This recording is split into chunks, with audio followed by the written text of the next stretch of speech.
sad vas molim da pozdravite toplim pljeskom našeg gosta, ruskog pjesnika, kritičara, esejista, povjesničara umjetnosti Dmitrija Golynka.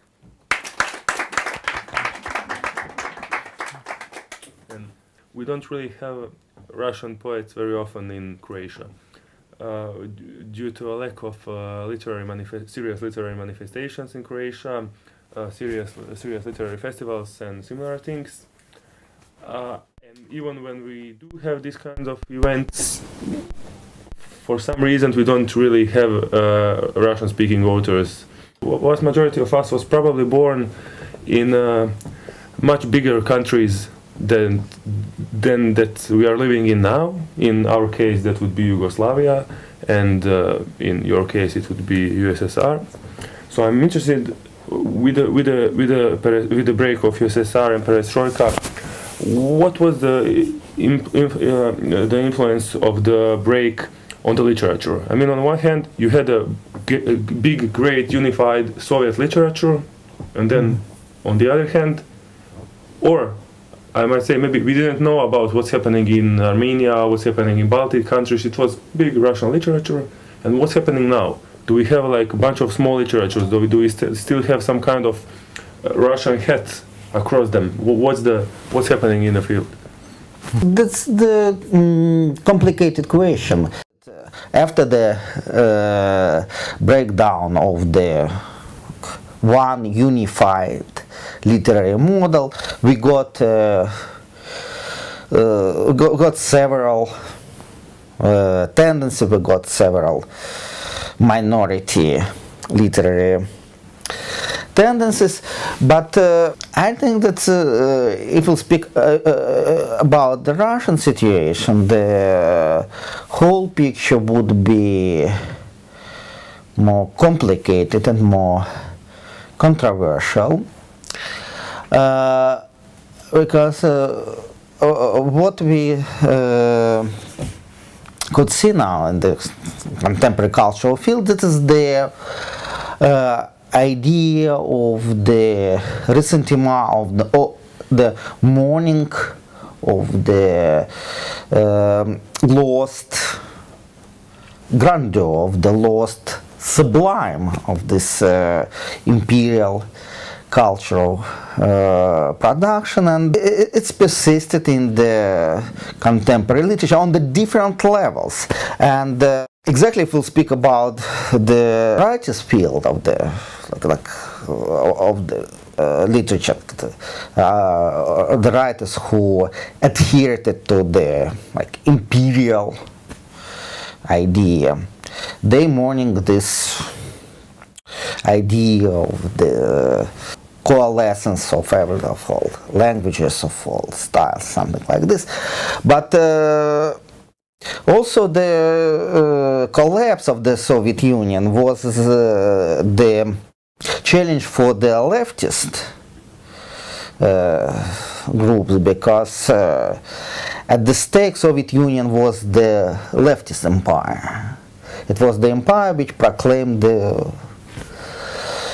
leftist values, and the common idea today in the contemporary Russian literature and contemporary Russian cultural production, that this potential which emerged in the beginning of the 20th century with the Russian avant-garde, with the Russian experimental art, with this idea of the proletarian art, or the proletarian revolution, this potential is not fulfilled, because as we know from the history, the whole Soviet system was totally corrupted, and it turned out to be the very oppressive bureaucratic apparatus during after Stalinism or something like this.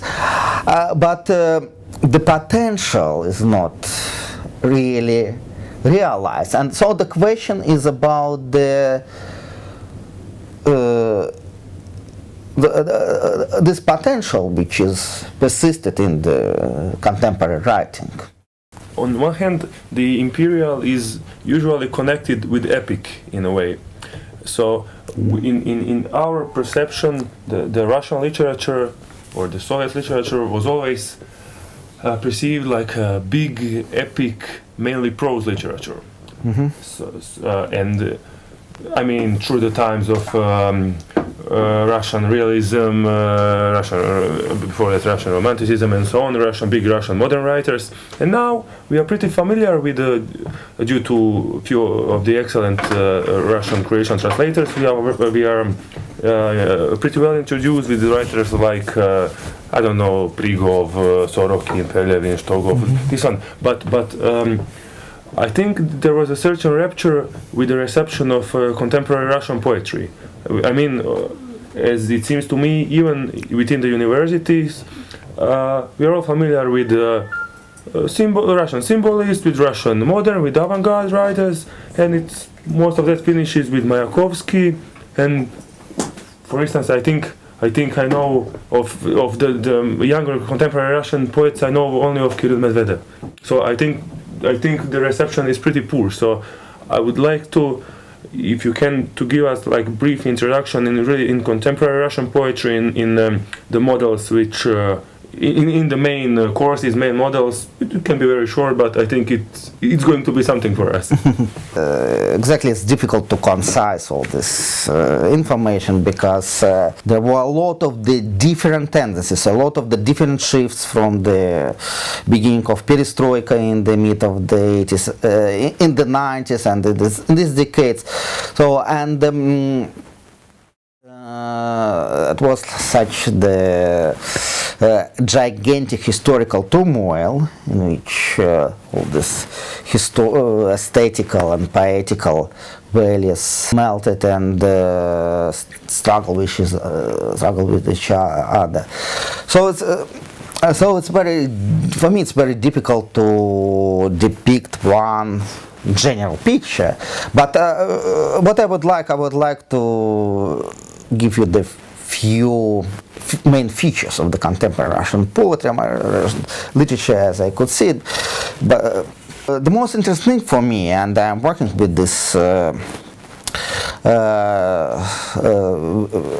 working with this process, this is the radical shift in the linguistic structure from the end of the 80s up to the end of the 90s, when the language changed, Russian language changed radically, maybe from 40 up to 60%. And the vocabulary changed, like this, the references changed, the structure of the objectivity changed, the subjectivity which is existed in the language changed also. And at first it means that there are a lot of the new slangs appeared, like computer slang, the slang of the computer users, the slang of the new criminal structures of mafia, the slang of the new anecdotes, the slang of the new youth subcultures. And the 90s, Russian literature switched from the classical language of this, of the prophecy, of the glorifying of this imperial sort of the cultural production. Russian literature switched to the exploitation of the different slangs, social slangs, slangs of the destitute, slangs which absolutely could not be used in the previous times. And for me, one of the most interesting features of the contemporary Russian poetry, contemporary Russian literature, this is the multiplicity of the different jargons, of the different slang registers, of the different subjectivities which have appeared in this carnival of different slang intermixtures. You mentioned the names by Prigov and others, Medvedev. I could mention the name of Limonov.